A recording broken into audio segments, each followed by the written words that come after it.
'Deewana' movie 2 గంటల 24 నిమిషాల run టైమ్‌తో థియేటర్స్‌లో రిలీజ్ అయ్యి, ఇప్పుడు 'ఆహా' ఓటీటీలో స్ట్రీమింగ్ అవుతుంది. మూవీ కంప్లీట్‌గా చూసిన తర్వాత నా ఒపీనియన్ ఏంటంటే, ఇదొక decent one time watchable film. థియేటర్‌లో మిస్ అయిన వాళ్ళకి ఓటీటీలో చూడటానికి పర్ఫెక్ట్ చాయిస్ అని చెప్పొచ్చు. మూవీ ఫస్ట్ హాఫ్ మొత్తం హీరో, హీరోయిన్ లవ్ ట్రాక్ మీదనే నడుస్తుంది.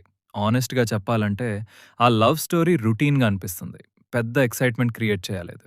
అందుకే ఫస్ట్ హాఫ్ యావరేజ్ ఫీలింగ్ ఇస్తుంది. కానీ ఇంటర్వెల్‌కి వచ్చే ట్విస్ట్ మాత్రం కంప్లీట్ గేమ్‌ని మార్చేస్తుంది. ఆ ట్విస్ట్ అసలు ఎక్స్‌పెక్ట్ చేయరు.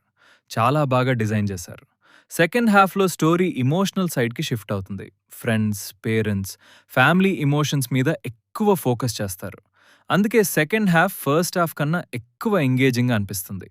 క్లైమాక్స్‌లో రివీల్ చేసే ట్విస్ట్ కూడా మంచి ఇంపాక్ట్ క్రియేట్ చేస్తుంది. ఫ్యామిలీతో కలిసి కంఫర్టబుల్‌గా చూడొచ్చు. అడల్ట్ కంటెంట్ లేదు కాబట్టి ఫ్యామిలీ ఆడియన్స్‌కి సేఫ్ మూవీ. స్టోరీ సింపుల్‌గా చెప్పాలంటే హీరోకి హీరోయిన్ నచ్చుతుంది. హీరోయిన్ మీ సేవా సెంటర్‌లో వర్క్ చేస్తూ ఉంటుంది. హీరో ప్రతిరోజు అక్కడేకి వెళ్లి తన లవ్‌ని ఎక్స్‌ప్రెస్ చేయడానికి ట్రై చేస్తూ ఉంటది. కానీ ఆ లవ్ సక్సెస్ అయిందా? మధ్యలో ఎలాంటి ప్రాబ్లమ్స్ వచ్చాయి? చివరికి హీరో లైఫ్ ఎలా మారింది అనేవి మిగతా story. Plus points: hero performance మూవీకి బిగ్గెస్ట్ స్ట్రెంగ్త్. ఎస్పెషలీ క్లైమాక్స్‌లో ఎమోషనల్ సీన్స్‌లో చాలా న్యాచురల్‌గా యాక్ట్ చేశాడు. హీరోయిన్ కూడా తన రోల్‌లో కన్విన్సింగ్ పెర్ఫార్మెన్స్ ఇచ్చింది. ఝాన్సీ గారు, నరేష్ గారు, ఫ్రెండ్స్ క్యారెక్టర్స్ చేసిన యాక్టర్స్, సపోర్టింగ్ క్యాస్ట్ అందరూ కూడా మంచి పెర్ఫార్మెన్సెస్ ఇచ్చారు. Friends fight sequence, interval twist, Venu గారి police station episode, hero love జర్నీలో వచ్చే fun moments, father son emotional scenes, climax twist ఇవన్నీ మూవీని ఎంగేజింగ్‌గా నిలబెట్టాయి. బ్యాక్‌గ్రౌండ్ మ్యూజిక్ అండ్ సాంగ్స్ కూడా సీన్స్‌కి మంచి సపోర్ట్ ఇచ్చాయి. Minus points: love story treatment చాలా రొటీన్.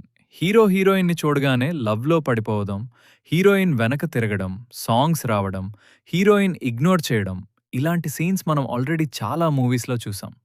అదే కాన్సెప్ట్‌ని కొంచెం ఫ్రెష్ నరేషన్‌తో చూపించి ఉంటే మూవీ ఇంకా మెమరబుల్‌గా ఉండేది. మూవీ ఓవరాల్‌గా కొంచెం లెంతీ ఫీల్ ఇస్తుంది. హీరో హీరోయిన్ మధ్య ప్రాపర్ బాండింగ్ డెవలప్ కాకుండానే కొన్ని ఈవెంట్స్ ఫాస్ట్‌గా జరిగిపోవడం, సినిమాటోగ్రఫీ కొన్ని సీన్స్‌లో బాగున్నా గల్లీ ఫైట్ సీక్వెన్సెస్‌లో ప్రొడక్షన్ క్వాలిటీ కొంచెం వీక్‌గా కనిపిస్తుంది. ఫైనల్ వర్డిక్ట్: ఓవరాల్‌గా స్టోరీలో ఫ్రెండ్‌షిప్, ఫ్యామిలీ, డ్రీమ్స్, లవ్ లాంటి ఎమోషన్స్‌ని బాగా మిక్స్ చేశారు. కానీ first half routine narration, slow facing, predictable love track వల్ల కొంచెం లాగ్ అనిపిస్తుంది. అవి పక్కన పెడితే 'దీవెన' ఒక డీసెంట్ ఎమోషనల్ ఎంటర్‌టైనర్.